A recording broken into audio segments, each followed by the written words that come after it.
你们好奇吗？把牛排做到全美国公认第一会是什么样子？我也没吃过，不过牛排不就是煎个肉吗？有什么好装的呀？今天这家餐厅可能会稍稍的有一点点贵，它是在去年的年底登陆的东京，现在已经过了整整1年了，它还这么难约啊！所以我们今天还是要去见识一下纽约名副其实的第一牛排馆 Peter Luger。他在过去的135年都被评为全美第一的牛排馆，到底是因为什么？好大的排面啊！他要是不好吃，我就把他骂死。我也是最近才预约上，又到了乱花钱的日子。他家在美国纽约有2家店，然后第3家开在了日本的东京，就在惠比寿那个地方，全日本最好的餐厅都在那儿。站在他家店门口，有一种莅临美国哪个富豪庄园的感觉。すみません。11時半予約した料です。有一说一，我还是头一回坐在这么富丽堂皇的地方吃饭，有一点点的拘谨。我们来看菜单吧，演示一下我们的紧张。上菜了，开始吧。他家的餐前面包会有好几种，我们选择了个小把棍，但咱们就是说，它比法餐厅的法棍还要硬啊。小圆包就非常软了，不过面包只是为了引出一个很厉害的东西，就是他们家的秘制果味烤肉酱。正好我们的第一个主菜就端上来了，厚切培根。这个外貌其实不算特别惊艳，但是它端上来的时候表面还冒着油泡，好厚啊！我真的很爱厚切的猪肉，咬开外面那层已经被烤得酥脆的皮之后，就能吃到里面比较软嫩的肉和油脂。它会稍微有点肥，但真的很香，空口吃2块会很腻，所以就要搭配旁边的烧烤梅子酱。厚切就是那种非常有层次感的体验。下一盘的烤鱼就清爽多了，三文鱼搭配烤过的西兰花，还有几瓣柠檬，这也不得瘦死。美餐最大的一个特点就是它非常的实在，他们家这个三文鱼真的很出名，它会把里面的鱼肉烤得非常的嫩，你甚至用刀背轻轻一拨它就开了，一口吃进嘴里还没嚼，就嘴巴里就会充满鱼肉的鲜味。而且因为它温度刚刚好，里面的鱼肉吃起来会很有韧劲，鲜味感非常足。我还想再夸一下他们家这个酱，这个酱有卖的吗？然后接下来就是牛排了，这种煮不下迎来了今天的主角。牛排还在滋啦滋啦的时候就被端了上来，然后他们家不用选部位，只有剔骨，然后它一半是菲力，一半是纽约客，也是2种完全不同口感的肉。牛排也都是当天从美国空运过来，经过28天的干式熟成，且是美国最高等级的牛肉 USD Prime， 所以它在日本可以卖到4万多一盘。来吧，一起来品尝一下号称是纽约第一的牛排。第一口我们吃原汁原味的，因为是干式熟成，它已经过滤掉了多余的部分，所以嚼起来会很轻松，还完整的保留了肉里面最精华的汁水。烤的过程中应该只用了黄油和盐调味，就是进嘴的第一反应就是这个肉很肥很厚实，接着是只有干式熟成才会有那个咸咸的汁水的味道。熟成的那个味道就是像鹿肉刚刚做好之后那个木材的味道，跟日本和牛的完全不一样，就它不是那种软塌塌的口感，它是那种外脆里嫩的感觉，就是最外面那层焦脆的肉真的太上头了，有点像川菜里面干煸过后的牛肉，让人特别上瘾。然后你咬下去又能感受到里面的肉的柔软和牛肉些许的脂肪，哇，有点停不下来的感觉。他们家这个西兰花上面全是油，所以会觉得今天的蔬菜环节格外的轻松。剔骨左边的里脊肉吃起来会更柔软一些，相比刚才比较有弹力的菲力会更好嚼开，可能因为它牛肉的品质实在是太好了，就算是熟成之后你也能吃到牛肉里面那股奶香味。最后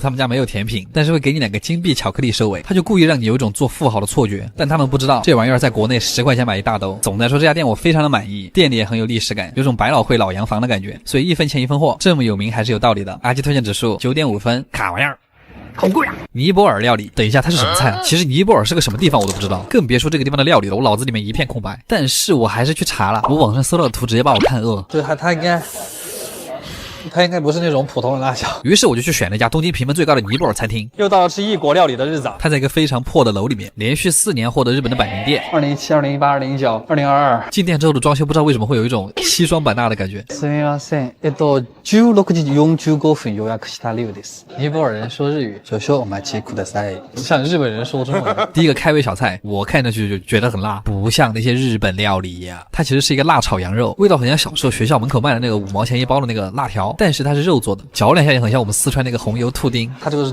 真的辣。第2道菜是水球饼，听老板说是尼泊尔的特色小吃，怎么感觉好像在印度的博主视频里面看到过。它就是一堆脆脆的圆球围着一堆蘸料，初生牛肚不怕火，拿起一颗球灌满蘸料，一口塞进了我的樱桃小嘴。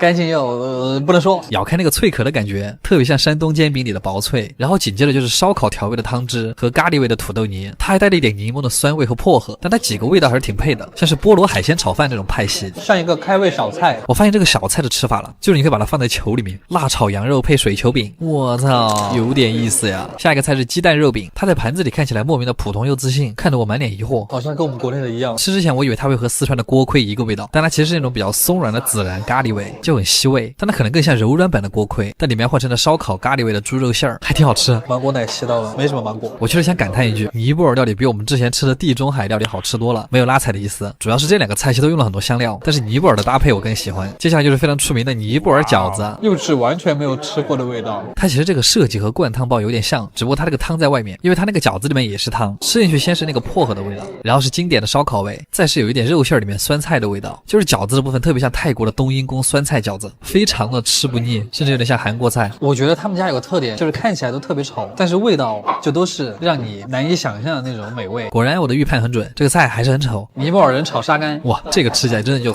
新疆味了，口感像是先卤后炸的乐山串串，但是这个更干。要非常注意的是他们家那个辣椒，真的要小心，它大概是小米辣的4、5倍的辣度。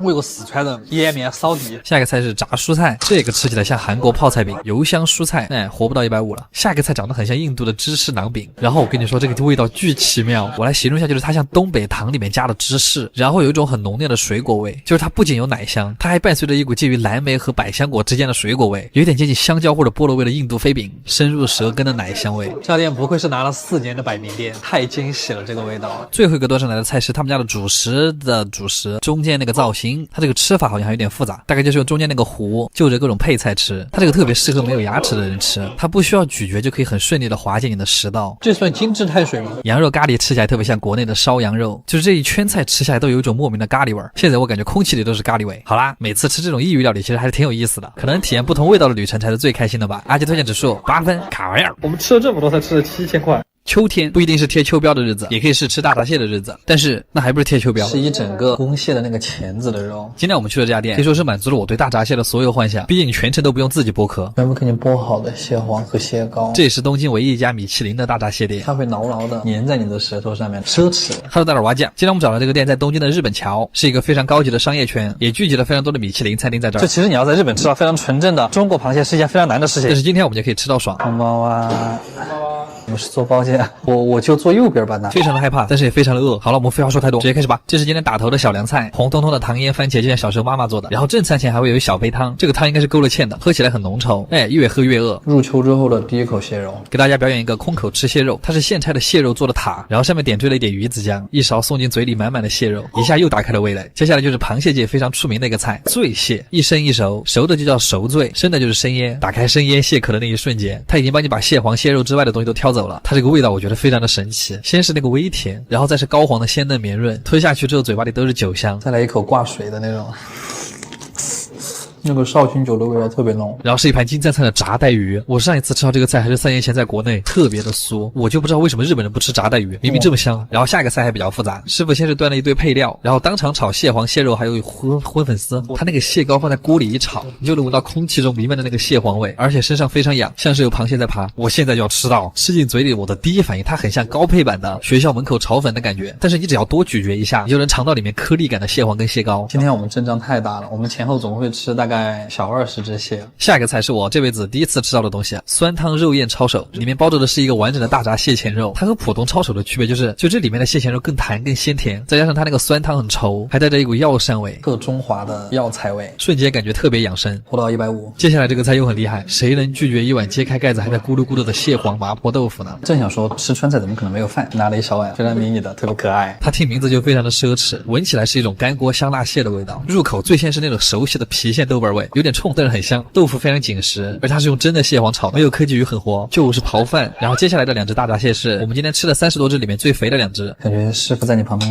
剥螃蟹，你还是会有点紧张。看着服务员把螃蟹拆开，又摆得整整齐齐，甚至还有点像艺术品。就问这一壳的蟹黄蟹膏，谁看了不迷惑？有大口蟹黄，它这个蟹黄真的是鲜的饭甜，这里面的油香你都不用细品。然后接下来这一盘就是今天的王牌，秃黄油捞饭，橙红的蟹黄和蟹膏看着就很有食欲。把它倒在饭上，我们先尝一口原味，原味吃起来就是很香很甜，蟹膏会粘稠的挂在你的嘴巴里，舌头去舔的时候还会有点难舍难分，但是多吃2口可能就会腻。这个时候加一点旁边的黑醋，就更能激发螃蟹的香气。我发现加了醋肉的更好。这个菜真的太爽了。然后下一个菜非常清爽，芦笋炒蟹腿，就是蔬菜，对，它是蔬菜啊。最后的压轴还挺有意思，是一笼巨大的蟹粉汤包，它这个皮很神奇，它其实很薄，你可以看到里面的蟹肉，但同时它还可以提起来玩，还配了一个吸管可以喝里面的汤，像蟹奶的那个感觉，肉汁混着蟹香，而且它这个里面的肉馅也混合了蟹黄，我感觉这一个汤包就用了好几只螃蟹。收尾的甜配是这种梨汤，喝起来暖暖的很舒服，秋天的梨汤果然就很润肺。吃完螃蟹再喝一碗姜茶，暖暖胃。今天这一顿饭真的让我体验了一把螃蟹自由，而且你是在东京，这家店就感觉比国内的餐厅还好。阿杰推荐指数9分，看玩意儿。